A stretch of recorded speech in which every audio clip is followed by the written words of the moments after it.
Hey beautiful people, what's up guys, welcome to JKSSB online tutorial. मैं हूं सतीश और आज हम लोग मॉडर्न हिस्ट्री का एक टॉपिक स्टार्ट करने वाले हैं जिसका नाम है governor general and viceroy of India. आप सभी को बता दूं कि कोई भी एग्जाम हो, नॉट ओनली जेकेएसएसबी, इवन कोई भी एग्जाम हो, हर एक एग्जाम में इस पर्टिकुलर टॉपिक से एक क्वेश्चन पूछा जाता है। ठीक है। अब क्या है ये governor general viceroys of India? Okay. And क्या इनके काम थे, और उसके बाद कौन कौन किस किस टाइम पे कौन कौन जनरल गवर्नर जनरल रहा, कौन वाइसरॉय रहा, और किस गवर्नर जनरल एंड किस वाइसरॉय के टाइम पे क्या क्या मेजर इंसिडेंट्स हुए हैं, वही सारी चीजें इस पर्टिकुलर लेक्चर में हम लोग पढ़ेंगे। ठीक है। और आप सबको बता दूं कि कोई भी एग्जाम हो, इवन यूपीएससी लेवल के एग्जाम में भी इस पर्टिकुलर टॉपिक में से एक क्वेश्चन पूछा जाता है। तो आप लोगों का जो फीमेल सुपरवाइजर का जो पेपर है, उसमें भी इसमें से एक क्वेश्चन या नहीं, मतलब एक या नहीं के बराबर क्वेश्चन जो पूछा जा सकता है। लेकिन एक सीक्वेंस जो है, ऑब्वियसली ये पार्ट है आपके सिलेबस का, तो दैट्स व्हाई हम इसको कवर करेंगे। ठीक है।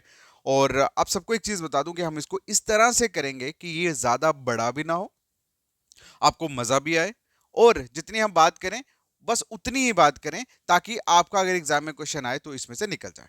ठीक है। चलिए स्टार्ट करते हैं आज का टॉपिक। और वेल, स्टार्ट करने से पहले मैं थोड़ा सा आपको पुराने पुराने लेक्चर्स की तरफ लेके जाता हूं, और फिर थोड़ा कनेक्शन करता हूं इस टॉपिक के साथ कि बेसिकली इस पर्टिकुलर टॉपिक को हम क्यों पढ़ने वाले हैं। ठीक है। देखो, सबसे पहले अगर हम बात करें तो हमने लास्ट जब हमने स्टार्ट करा मॉडर्न हिस्ट्री, तो हमने क्या पढ़ा? हमने पढ़ा था एडवेंट ऑफ यूरोपियन। क्या पढ़ा था? Advent of European. अब इसमें क्या पढ़ा था कि यूरोपियन कंट्रीज जो थी, जैसे पुर्तगीज, डच, डेन, उसके बाद ब्रिटिश, ठीक है, ईस्ट इंडिया कंपनी, देन उसके बाद फ्रेंच, ये सारे के सारे इंडिया मतलब आए। ठीक है, बारी बारी करके इंडिया में आए। अब ये क्यों आए थे? ये लोग आए थे ट्रेड करने।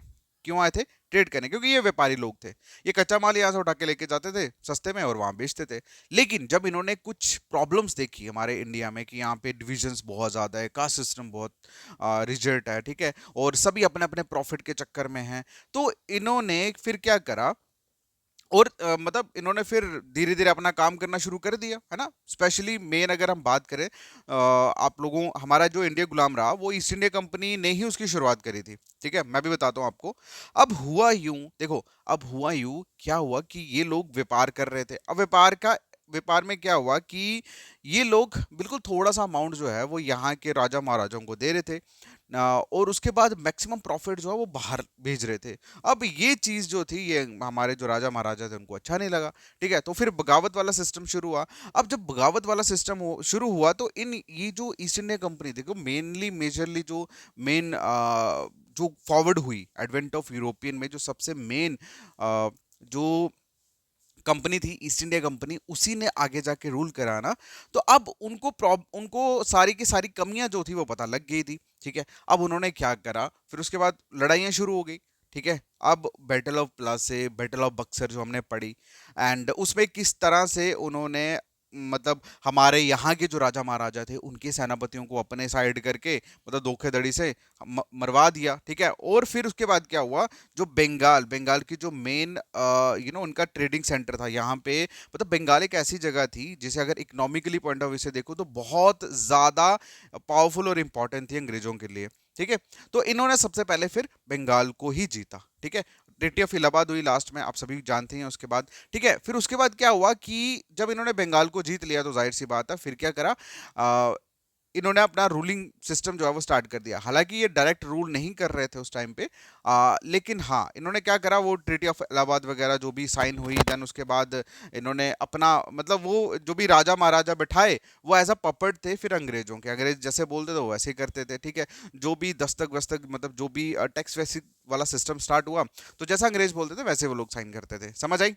कहना समझ आया? मैंने अभी आपको क्या बोला? मैंने सिर्फ ये बोला कि advent of European European country जो थी, जो भारत आई, वो ट्रेड करने आई थी, लेकिन ट्रेडिंग के साथ साथ उन्होंने क्या करा, फिर हमारे बंगाल जो एरिया था उसको जीत लिया। अब जीता क्यों वो मैंने आपको स्टोरी बता दी। ठीक है, अब जैसे इन्होंने बंगाल को जीत लिया, अब ऑब्वियस सी बात है, जब किसी भी जगह को आप जीतते हो तो उसको क्या करना पड़ता है, उसको चलाना पड़ता है, उसकी एडमिनिस्ट्रेशन को रन करना पड़ता है। अब रन करने के लिए क्या चाहिए होते हैं? रन करने के लिए चाहिए एक एडमिनिस्ट्रेटिव, ऑफिसर, ठीक है। जैसे हमारे यहाँ पे पीएम हो गए, प्रेसिडेंट हो गए, ये तो इलेक्शन बेसिस पे बनते हैं ना। लेकिन अगर हम डिस्ट्रिक्ट की बात करें तो हमारे डीएम होते हैं, डिस्ट्रिक्ट मजिस्ट्रेट हो गया, आईएएस ऑफिसर्स वगैरह, ठीक है। तो वो पूरे डिस्ट्रिक्ट को चलाते हैं, ठीक है। इसी तरह से मतलब वो पूरी की पूरी बंगाल को रन करने के लिए, वहां के एडमिनिस्ट्रेशन को रन करने के लिए फिर क्या करा इस ईस्ट इंडिया कंपनी, ठीक है, ब्रिटिशर्स ने क्या करा, फिर इन्होंने पोस्टें बनाना शुरू करी, ठीक है। पहली पोस्ट जो इन्होंने बनाई वो थी गवर्नर जनरल ऑफ बंगाल। क्या कौन सी बनाई थी? Governor general of Bengal. तो गवर्नर जनरल ऑफ बंगाल इन्होंने बनाई 1773 से लेकर 1833 तक गवर्नर जनरल ऑफ बंगाल रहे, ठीक है। उसके बाद क्या हुआ आप सभी को पता है कि 1800 फिर मतलब जैसे नेक्स्ट नेक्स्ट ये बढ़ते चले गए। बंगाल के बाद इन्होंने बाकी जैसे कि एरियाज को हड़पना शुरू करा। फिर उसके बाद भाई गवर्नर जनरल ऑफ बंगाल को हटा के इन्होंने बनाया गवर्नर जनरल ऑफ इंडिया, ठीक है। गवर्नर जनरल ऑफ इंडिया के बाद फिर क्या हुआ, 1857 के रिवोल्ट के बाद फिर इन्होंने क्या बनाना शुरू करा, इन्होंने करा बनाना वाइस राइस, ठीक है। तो कहने का मतलब ये पोस्ट सेम ही थी, लेकिन पहले इसको गवर्नर जनरल ऑफ बंगाल बोला जाता था जब ये बंगाल पे रूल कर रहे थे। उसके बाद उन्होंने गवर्नर जनरल ऑफ इंडिया बनाया, फिर उसके बाद बनाया उन्होंने वाइस रॉयस, ठीक है। अब गवर्नर जनरल ऑफ जो बंगाल थे, इसका जो टाइम पीरियड था, मतलब इस पोस्ट का जो टाइम पीरियड रहा, वो रहा 773 से लेके 1833 तक। कब? 1773 से लेकर 1833 तक रहा। उसके बाद गवर्नर जनरल ऑफ जो इंडिया थे वो 1833 से लेकर 1858 तक रहा। उसके बाद वाइसराय की अगर हम बात करें तो वाइसराय फिर 1858 से लेकर लास्ट इंडिपेंडेंस 1947 तक वाइसराय ही रहे, ठीक है। क्लियर है? अब बेसिकली हम लोग क्या पढ़ने वाले हैं? बेसिकली हम लोग ये पढ़ने वाले हैं कि जितना मतलब 1773 से लेकर 1946 तक अंग्रेजों ने जो इंडिया पे रूल करा, उस रूलिंग पीरियड में जो डिफरेंट डिफरेंट टाइम पीरियड में जो हेड कर रहे थे, governor general of Bengal, governor of India and viceroy, ये कौन कौन से किस किस टाइम पे कौन कौन सा गवर्नर जनरल था, वाइसराय रहा, और किस किस गवर्नर जनरल या किस किस वाइसराय के अंडर एक मेजर इंसिडेंट्स हुए, ठीक है, इंडिया में। तो वो सारी की सारी चीजें हम बेसिकली इस टॉपिक में पढ़ने वाले हैं, ठीक है। क्लियर है? समझ आया कि ये जो governor general and viceroy of India वाला जो टॉपिक है, ये बेसिकली हम लोग क्यों कर रहे हैं और इसका मेन मकसद क्या है? समझ आ गया अब? क्लियर है? चलिए, अब देखो वही लिखा है इंट्रोडक्शन में इन्होंने कि जो ब्रिटिश ने जो इंडिया में रूल करा है, लेकिन वो आए कैसे थे इंडिया में? वो तो एज अ ट्रेडिंग यूनिट आए थे, वो रूल करने थोड़ी आए थे, ठीक है। लेकिन अब जब जैसे ब्रिटिश ईस्ट इंडिया कंपनी जो थी, उनको फाइनली 1600 में 31 दिसंबर 1600 में उनको वो चार्टर्ड जो रॉयल चार्टर जो था, ठीक है, लाइसेंस जो था एलिजाबेथ से, वो मिल गया कि भाई तुम अब किसी भी कंट्री में जाके ट्रेड जो है वो कर सकते हैं। तो ये लोग इंडिया आए व्यापार करने, ठीक है। लेकिन कुछ ही टाइम पे, with in a time period, मतलब अराउंड 3 सेंचुरीज, सेंचुरी बोलते हैं 100 को, सेंचुरी बोलते हैं 100, 3 सेंचुरी मतलब 300 साल में की अगर हम बात करें, तो जो ब्रिटिशर्स थे ये बेसिकली ट्रेडिंग पावर से ये मोस्ट पावरफुल कंट्री बन गए वर्ल्ड के, ठीक है। वर्ल्ड के मोस्ट पावरफुल कंट्री बन गए पहले, मतलब ये ट्रेडिंग के मतलब सिर्फ 300 साल में ही ये लोग ट्रेडर से एक मोस्ट पावरफुल कंट्री बन गए वर्ल्ड के। तो उसके बाद फिर उन्होंने रूलिंग पीरियड आप सभी को पता ही है जो उन्होंने स्टार्ट करा, ठीक है, और जिसका इंडिया भी इनका मतलब गुलाम रहा, इंडिया भी इनकी कॉलोनी रही। और इंडिया में जो इन्होंने रूल करा डिफरेंट डिफरेंट गवर्नर जनरल के थ्रू, वाइस रॉयस के थ्रू, वही आज के इस टॉपिक में हम पढ़ने वाले हैं, ठीक है। समझ गए?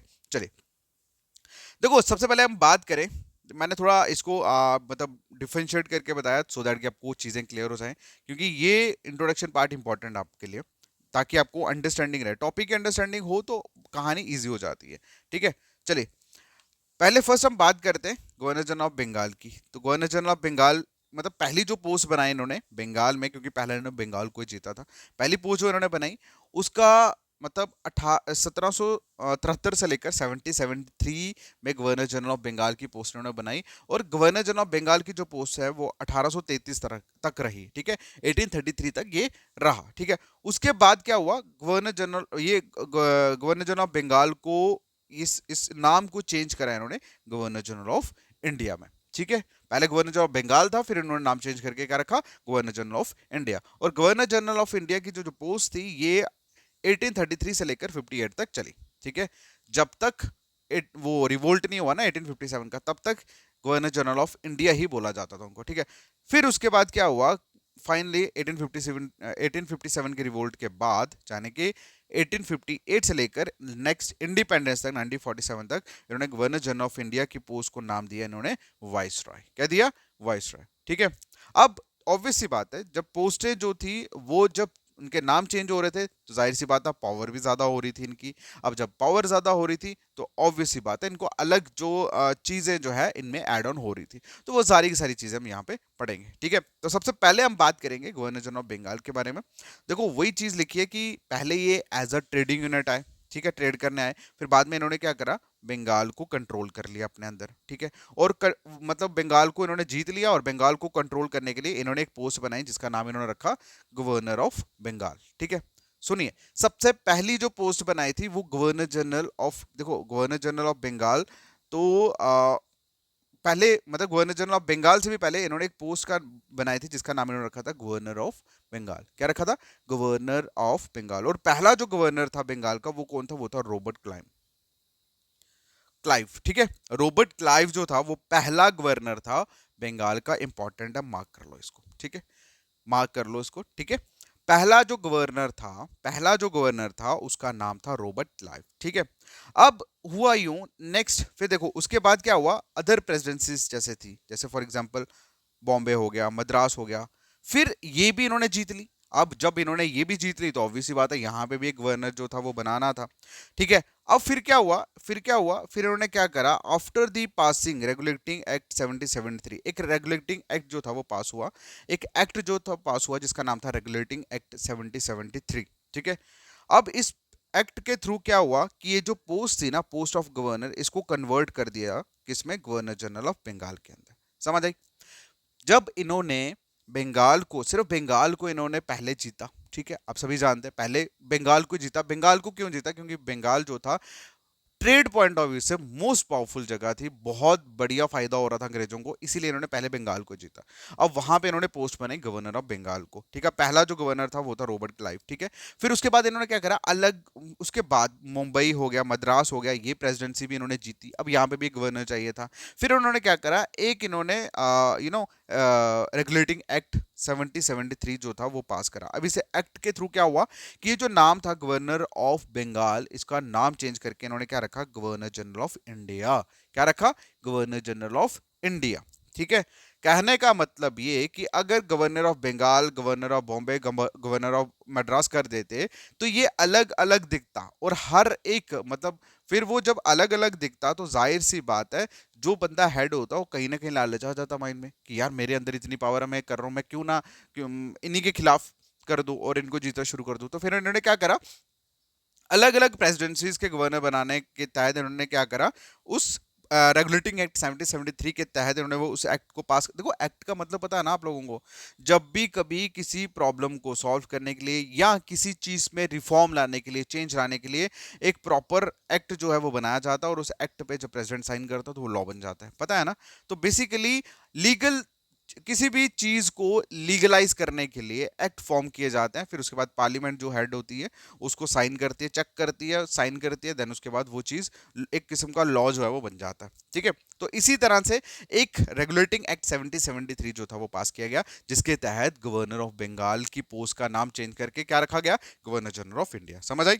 ठीक है, और पहला गवर्नर जनरल जो था इंडिया का वो कौन था? वो था वेरिन हास्टिंग। कौन था? वेरिन हास्टिंग। देखो पहला गवर्नर ऑफ बंगाल कौन था? Robert Clive. और उसके बाद पहला गवर्नर ऑफ बंगाल, सुनो मेरी बात, पहला गवर्नर ऑफ बंगाल जो था वो कौन था? That was Robert Clive. ठीक है, अब उसके बाद इन्होंने जो मतलब गवर्नर ऑफ बंगाल को जो पोस्ट को इन्होंने नाम जो चेंज करा, जिसका नाम इन्होंने रखा गवर्नर जनरल। ठीक है, जनरल ऐड कर दिया गया, गवर्नर जनरल, सॉरी मैं आपको इंडिया बोल रहा था शायद। ठीक है, इंडिया नहीं है, मतलब गवर्नर ऑफ बंगाल का नाम चेंज करके इन्होंने गवर्नर जनरल ऑफ बंगाल रखा। ठीक है, आई एम सॉरी। ठीक है, वो शायद मैंने इंडिया बोल दिया आपको। गवर्नर गवर्नर ऑफ बंगाल का नाम चेंज करके इन्होंने गवर्नर जनरल ऑफ बंगाल रखा। और पहला गवर्नर जनरल ऑफ बंगाल जो था वो था वेरिन हास्टिंग। कौन था? वेरिन हास्टिंग। ठीक है, समझ आई? पहला गवर्नर ऑफ बंगाल कौन था? That was Robert Clive. और पहला गवर्नर जनरल ऑफ बंगाल कौन था? That was Warren Hastings. ठीक है, समझ आई? और इसके थ्रू, मतलब इस एक्ट के थ्रू, वो जो एक्ट था रेगुलेटिंग एक्ट 1773, उस एक्ट के थ्रू क्या हुआ, गवर्नर ऑफ बॉम्बे और मद्रास जो था वो किसके अंदर काम करना शुरू कर दिया उसने उसने काम करना शुरू कर दिया गवर्नर जनरल ऑफ बंगाल के अंदर। ठीक है, क्लियर है, समझ आई? देखो मैं ये चीज फिर से ऊपर रिपीट कर रहा हूँ जो मैंने अभी आपको एक्सप्लेन करा, ऊपर मैंने जो भी पढ़ाया उसको छोड़ो, मैं फिर से उसको रिकैप कर रहा हूँ। देखो मैंने आपको क्या पढ़ाया, मैंने आपको पढ़ाया कि पहली पोस्ट जो बनाई वो क्या थी, गवर्नर ऑफ बंगाल। ठीक है, गवर्नर ऑफ बंगाल। और ये कौन थे, ये थे रॉबर्ट क्लाइव। ये कौन थे, रॉबर्ट क्लाइव। ठीक है, रॉबर्ट क्लाइव जो था वो पहला गवर्नर ऑफ बंगाल था। जैसे ही बंगाल को जीता अंग्रेजों ने तो वहां पोस्ट बनाई कि बंगाल को कंट्रोल करने के लिए इन्होंने पोस्ट बनाई गवर्नर ऑफ बंगाल। ठीक है, और ना पहला गवर्नर कौन था, दैट वाज रॉबर्ट क्लाइव। ठीक है, और फिर इन्होंने क्या करा, ईस्ट इंडिया कंपनी ने क्या करा, बाकी जैसे बॉम्बे बॉम्बे हो गया, उसके बाद मद्रास हो गया। ठीक है, इन्होंने इसको भी जीत लिया। अब जब इन्होंने इसको भी जीत लिया तो फिर इन्होंने क्या करा, इन्होंने एक रेगुलेटिंग एक्ट जो था वो पास करा, रेगुलेटिंग एक्ट ऑफ 1773। अब इस एक्ट के थ्रू क्या हुआ कि जितने भी जो भी मतलब एक एक पोस्ट इन्होंने बनाई जिसका नाम रखा गवर्नर जनरल ऑफ बंगाल। क्या रखा, गवर्नर जनरल ऑफ बंगाल। अब गवर्नर देखो, इसका मुंबई का गवर्नर और मद्रास का गवर्नर जो होगा, ठीक है, वो काम करते थे किसके अंदर, इस गवर्नर जनरल ऑफ बंगाल के अंदर। समझ आई, क्लियर है ना यहाँ पे? ओके, और पहला गवर्नर जनरल ऑफ बंगाल कौन था, दैट वाज वैरन हास्टिंग। कौन था, वैरन हास्टिंग। समझ आया? बस यही चार चीजें जो आपको याद रखनी है। क्लियर है यहां तक? चलो अब नेक्स्ट बात करते हैं हम लोग गवर्नर जनरल ऑफ इंडिया की। गवर्नर जनरल ऑफ इंडिया की जो मतलब पोस्ट की जो शुरुआत होती है इसकी, वो हुई थी 1833 और कब तक रहा ये, 1858 तक रहा। ठीक है, अब देखो जैसे वो रेगुलेटिंग एक्ट 1773 जो था वो पास हुआ, इसी तरह से एक चार्टर एक्ट ऑफ 1833 के तहत जो पोस्ट का नाम था गवर्नर जनरल ऑफ बंगाल, उसको अगेन कन्वर्ट किया गया किसके अंदर, गवर्नर जनरल ऑफ इंडिया के अंदर। ठीक है, जैसे रेगुलेटिंग एक्ट, देखो एक क्वेश्चन आपको यहां से पूछा जा सकता है कि किस रेगुलेटिंग एक्ट के अंदर गवर्नर ऑफ बंगाल की पोस्ट का नाम चेंज करके गवर्नर जनरल ऑफ बंगाल रखा गया, तो वो कौन सा एक्ट था, that was regulating act of 1773। ठीक है, अब एक एक्ट उसके बाद फिर से पास हुआ जिसे बोला जाता है वाई चार्टर एक्ट ऑफ 1833, और इस एक्ट के तहत गवर्नर जनरल ऑफ बंगाल की पोस्ट का नाम कन्वर्ट करके इन्होंने क्या रखा, गवर्नर जनरल ऑफ इंडिया। क्या रखा, गवर्नर जनरल ऑफ इंडिया। और पहला गवर्नर जनरल ऑफ इंडिया का कौन था, that was William Bentinck. Important point याद रखो इसको। ठीक है, पहला गवर्नर जनरल ऑफ इंडिया कौन थे, दैट वाज विलियम बेंटिक। ठीक है, अच्छा ये जो पोस्ट का मेन जो पर्पस था वो था एडमिनिस्ट्रेटिव पर्पस। ठीक है, मतलब इस पोस्ट का ये जो गवर्नर ऑफ इंडिया थे, इनका जो मेन काम था वो था एडमिनिस्ट्रेटिव चीजों को हैंडल करना, कंट्रोल करना, और उसके बाद जो ईस्ट इंडिया कंपनी के जो कोर्ट ऑफ डायरेक्टर्स है उनको रिपोर्ट भेजना। ठीक है, क्योंकि थे तो ये ऑब्वियस सी बात है, ये ब्रिटिशर्स थे। ठीक है, तो यहाँ पे जो गवर्नर जनरल ऑफ इंडिया थे, इनका मेन एडमिनिस्ट्रेटिव वर्क होता था और पूरी की पूरी रिपोर्ट जो वो बनाता था और उसके बाद वो कोर्ट ऑफ डायरेक्टर्स को भेजता था। ठीक है, ईस्ट इंडिया कंपनी के। ठीक है, बस इतना ही आपको याद रखना है। इसमें दो ही मेन चीजें हैं जो आपको याद रखनी है। पहला, किस एक्ट के थ्रू ये जो नेम था पोस्ट का गवर्नर ऑफ बंगाल जो कन्वर्ट हुआ गवर्नर जनरल ऑफ इंडिया के अंदर। दूसरी जो इंपॉर्टेंट चीज, पहला गवर्नर जनरल ऑफ इंडिया कौन था, that was William वेंटिक।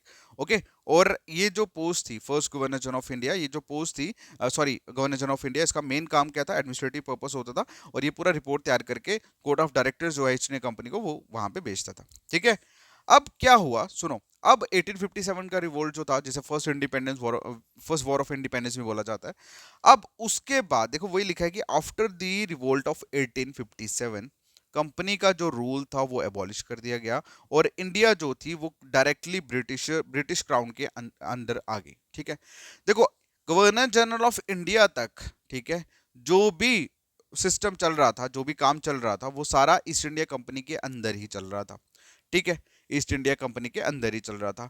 But 1857 revolt के बाद, मतलब 1857 के रिवोल्ट के बाद, फर्स्ट वॉर ऑफ इंडिपेंडेंस जिसे बोला जाता है, उसके बाद क्या हुआ, ईस्ट इंडिया कंपनी का पूरा प्रॉपर जो कंट्रोलिंग था उसको रद्द करके इंडिया जो था, इंडिया का जो कंट्रोल था वो डायरेक्टली किसके अंदर हो गया, फिर ब्रिटिश क्राउन के अंदर हो गया। ठीक है, अब क्या हुआ, अब एक एक्ट जो था वो पास किया गया, गवर्नमेंट ऑफ इंडिया एक्ट 1558। ठीक है, अब इस एक्ट के थ्रू क्या हुआ कि जो पोस्ट जिसका नाम था गवर्नर जनरल ऑफ इंडिया, इसको चेंज करके वाइस रॉय ऑफ इंडिया रखा गया। क्या रखा गया? Vice Roy of India. ठीक है। अब वाइस ऑफ जो इंडिया, ये जो वाइस रॉयज थे ये डायरेक्टली ब्रिटिश गवर्नमेंट इनको अपॉइंट करती थी। ठीक है। और पहला जो वाइस रॉय था इंडिया का वो कौन था? That was Lord Canning. कौन थे? Lord Canning. समझ आई? कौन थे पहले vice of India? That was Lord Canning. ठीक है। देखो अब आप अभी इंट्रोडक्शन में हम लोग इतना ही करेंगे। ठीक है। मैं उसको बढ़ाऊंगा नहीं, लेकिन मैं एक बार फिर से आपको रिकैप करवाना चाहता हूँ वो सारी इंपॉर्टेंट चीजें जो आप लोगों को याद होनी चाहिए इस पर्टिकुलर लेक्चर के थ्रू। ठीक है, एक सेकंड को। देखो अभी तक जो हमने बात करी, हमने पूरे के पूरे लेक्चर में, इंट्रोडक्शन में भी और अदर चीजों में भी जो भी हमने पढ़ा, वो सारी की सारी चीजें अगर आप छोड़ भी दो कोई दिक्कत नहीं है, मैं फिर से आपको मेन मेन पॉइंट्स जो है वो रटाने वाला हूं जिसपे आपको ज्यादा गौर करना है। ठीक है। हमने बेसिकली आज के लेक्चर में तीन ही बातें पढ़ी। ठीक है। तीन ही चीजों के बारे में हमने पढ़ा कि पहली जो गवर्नर जनरल ऑफ इंडिया की पोस्ट, ठीक है, उसके बाद governor general of governor general of Bengal, governor general of India and vice of India, इनके बारे में हमने पढ़ना, मतलब इंट्रोडक्शन इन्हीं के बारे में आज हमने इस लेक्चर में पढ़ा। ठीक है। मैंने आपको क्या पढ़ाया? सुनिए, मैंने आपको ये पढ़ाया कि सबसे पहले अगर हम बात करें, बंगाल को जीता अंग्रेजों ने, तो बंगाल को कंट्रोल करने के लिए उन्होंने एक पोस्ट बनाई जिसका नाम इन्होंने क्या रखा? Governor of Bengal. याद रखना, जो मैं पॉइंट हाईलाइट कर रहा हूँ ना, बस आपको यही याद रखना है। इन्होंने बंगाल को कंट्रोल करने के लिए पोस्ट बनाई जिसका नाम रखा इन्होंने बंगाल, गवर्नर ऑफ बंगाल। और पहले गवर्नर जो ऑफ बंगाल कौन थे? That was Robert Clive. कौन थे? Robert Clive. ठीक है। दो इंपॉर्टेंट चीजें जो आपको याद रखनी है। उसके बाद मैंने आपको कहा कि जैसे इन्होंने बंगाल को जीता, इसी तरह से इन्होंने बॉम्बे मद्रास को भी जीता। फिर वहां पे भी इन्होंने गवर्नर्स बनाए। ठीक है। वहां पे भी इन्होंने अपने गवर्नर्स बनाए। लेकिन उसके बाद हुआ यूं, देखो अलग अलग गवर्नर्स तो इन्होंने बनाए, लेकिन फिर उन्होंने क्या करा? इन्होंने एक एक्ट पास करा जिसका नाम था रेगुलेटिंग एक्ट 1773। ठीक है, याद रखना, इंपॉर्टेंट है ये। ठीक है। अब इस एक्ट के थ्रू इन्होंने क्या करा? इस एक्ट के थ्रू इन्होंने गवर्नर ऑफ बंगाल को कन्वर्ट करा गवर्नर जनरल ऑफ बंगाल। क्या करा? Governor general of Bengal. Regulating act 1773 के तहत इन्होंने क्या करा? गवर्नर ऑफ बंगाल की पोस्ट को इन्होंने कन्वर्ट करा गवर्नर जनरल ऑफ बंगाल। और जितने भी गवर्नर्स थे, जैसे आप लोगों के मद्रास के हो गए, बॉम्बे के हो गए, ठीक है, बंगाल के हो गए, तो ये सारे के सारे किसके अंडर आ गए? इस गवर्नर जनरल ऑफ बंगाल के अंदर आ गए। ठीक है। और पहला गवर्नर जनरल ऑफ बंगाल कौन था? That was Warren Hastings. तो चौथा इंपॉर्टेंट पॉइंट ये है। बस इतना याद रख लो आप। ठीक है, बस इतना याद रख लो आप। ओके, बस यही याद रखना। उसके बाद हम बात करते हैं गवर्नर ऑफ इंडिया की। अब हुआ यूं कि एक चार्टर एक्ट जो था वो पास किया गया, चार्टर एक्ट ऑफ 1833। और इस एक्ट के थ्रू क्या हुआ? गवर्नर जनरल ऑफ बंगाल की जो पोस्ट का नाम था उसको कन्वर्ट करके इन्होंने रखा गवर्नर जनरल ऑफ इंडिया। क्या रखा इन्होंने? Governor general of India. और पहला गवर्नर जनरल ऑफ इंडिया कौन था? That was William वेंटिक। कौन थे? विलियम वेंटिक। अब इसमें आपको पहला तो ये एक्ट याद रखना है जिसके तहत इस पोस्ट का नाम चेंज हुआ।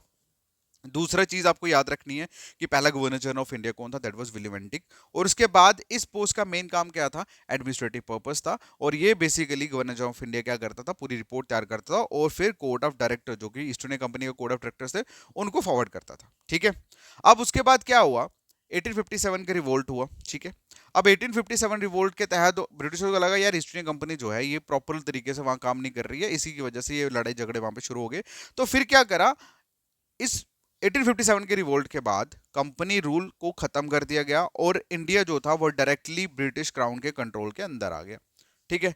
अब फिर क्या करा इन्होंने? एक एक्ट पास करा, government of India act 1858। Government of India act 1858 इन्होंने पास करा, जिसके तहत इन्होंने गवर्नर जनरल ऑफ इंडिया की जो पोस्ट थी उसको चेंज करके इन्होंने बनाया वाइस रॉय ऑफ इंडिया। क्या बनाया? Vice Roy of India. ठीक है। अब ये जो वाइस रॉयज थे ये डायरेक्टली ब्रिटिश गवर्नमेंट जो थी वो अपॉइंट करती थी। और पहला वाइस रॉय ऑफ इंडिया कौन थे? That was Lord Canning. कौन थे? Lord Canning. अब अभी जो मैंने चीजें बताई है ना, बस यही चीजें आपको लिखनी है और कुछ नहीं लिखना आपको। ठीक है। आज के इंट्रोडक्शन में हम इतना ही करते हैं। नेक्स्ट हम लोग पहले बात करेंगे गवर्नर जनरल ऑफ बंगाल की, फिर गवर्नर ऑफ इंडिया की, फिर वाइस ऑफ इंडिया की। ठीक है। और हम लोग बेसिकली क्या पढ़ेंगे कि इस पर्टिकुलर गवर्नर जनरल के मतलब जितने भी गवर्नर जनरल ऑफ बंगाल रहे हैं, कौन कौन से रहे और किस गवर्नर जनरल के अंदर कौन कौन से मेजर इंसिडेंट्स हुए, बातचीत मतलब मेन मेन काम हुए, वो हम चीजें पढ़ेंगे अब इसमें। ठीक है। मैं फिर बोल दूं पूरे टॉपिक में से एक क्वेश्चन आएगा या नहीं आएगा, लेकिन फिर भी हम लोग इसको करेंगे। ओके। बाकी मैं आपको एक चीज बता दूं, मैं जो भी चीजें आपको जितने भी हमने सब्जेक्ट करवाए हैं वो सारे सब्जेक्ट्स के टॉपिक वाइज एमसीक्यूज में आपको दूंगा, सो दैट कि आप लोग उसको एमसीक्यूज फॉर्म में भी पढ़ो, उसको रिवाइज करो, सो दैट कि आपने जो भी पढ़ा हुआ है वो इजी हो जाए। देखो मैं आपको लास्ट में एक चीज बोलना चाहता हूँ, आप लोगों को अगर लगता है कि मेरा सिलेबस कवर नहीं हुआ, बाकियों का हो गया होगा, उसका हो गया होगा, भाई टेंशन जो होती है ना, टेंशन मतलब tension is a state of mind, simple. और टेंशन हमेशा उसी इंसान को होती है जिसका माइंडसेट कमजोर होता है। आप मानो इस चीज को या ना मानो, कुछ लोगों ने बहुत पूरे अच्छे से पढ़ा होगा फिर भी वो टेंशन ले रहे होंगे। तो इट क्लियरली शोज कि टेंशन हमेशा उस इंसान को होती है जिसका माइंडसेट कमजोर होता है। तो मैं आप लोगों को इतना बोलना चाहता हूँ कि भाई पैनिक मत करो। पैनिक करने से पता क्या होता है, टेंशन लेने से, स्ट्रेस लेने से पता क्या होता है, स्ट्रेस लेने से आप लोगों ने जो काम करा है वो भी प्रॉब्लम में आ जाएगा, माइंड वीक हो जाता है, माइंड वीक हो जाता है, एफिशिएंसी खत्म हो जाती है। इसीलिए कूल माइंड होना बहुत इंपॉर्टेंट। अगर आप कूल माइंड रहोगे ना तो एटलीस्ट जितना आपने मेहनत करी है वो तो आपके दिमाग में है ना। लेकिन प्रेशराइज इंसान तभी होता है कि मैंने ये नहीं करा, मैंने वो नहीं करा, और मैंने ये नहीं करा, मैंने वो नहीं करा के चक्कर में आपने जो करा है उसका भी बेड़ा गर्क मत करना। समझ आई? मैं यहीं पे हूँ। हमारा पिछले 4-5 दिन से थोड़ा सा इशू चल रहा था, मेरा व्हाट्सअप स्टेटस का पता नहीं क्या मौत पड़ गई है, वो अपडेट ही नहीं हो रहा, जिसकी वजह से मैं कम्युनिकेट ही नहीं कर पा रहा हूँ आपको, और कॉल्स मैं उठा नहीं पा रहा हूँ अभी। ठीक है, लेकिन फिर भी आई होप यू अंडरस्टैंड मैं क्या बोल रहा हूँ। आप लोगों का मैक्सिमम जीके खत्म कर दिया मैंने, अपलोड कर दिया, आप चेक कर सकते हैं। ये मॉडर्न हिस्ट्री जो है ये खत्म करने के बाद 1857 करेंगे, उसके बाद इंडियन नेशनल मूवमेंट्स हम करेंगे, देन खत्म हो जाएगा। क्लियर है? उसके बाद इंडियन नेशनल मूवमेंट खत्म करने के बाद आपका पूरा सिलेबस खत्म हो जाएगा, और उसके बाद आपको मैं सारे topic wise MCQ, topic wise test series जो है वो स्टार्ट कर देंगे। ठीक है? आप लोगों से फिर रिक्वेस्ट कर रहा हूँ, पैनिक मत करना, टेंशन मत लेना, क्योंकि अगर आप पैनिक कर गए ना तो गलत हो जाएगा। क्योंकि अगर आपका एग्जाम डिले हो गया, अगर आपका एग्जाम डिले हो गया ना उस टाइम पे आप पछताओगे, मैं पहले बता रहा हूँ। अगर आपने अभी पैनिक करके कुछ ऊटपटांग हरकत कर दी, ठीक है, अगर गलती से, देखो मुझे तो पता है कि, मुझे ऐसा लग रहा है, मैं आपको बोल मतलब मैं आपको खुल के नहीं बोल सकता, लेकिन मुझे ऐसा लग रहा है एग्जाम डेट एक्सटेंड होगा। बट अगर एक्सटेंड नहीं भी हुआ तो भी हम लोग जितना हमने पढ़ा, that is more than sufficient, बस आपको रिवाइज करना। ओके, बाकी मिलता है नेक्स्ट वीडियो में, तब तक के लिए थैंक यू सो मच। अच्छा, ये टॉपिक आपको समझ आया? कितना समझ आया, कैसा आया, ये प्लीज़ मुझे मैसेज करके जरूर बताना। और कितने बच्चों ने ऐप को अपडेट कर लिया है, वो एक काम करें, वो सारे के सारे हमारा जो टेलीग्राम ग्रुप है, ठीक है, और या हमारा जो व्हाट्सएप ग्रुप है उसको ज्वाइन कर लेना। Okay, all the best guys, thank you so much, bye bye.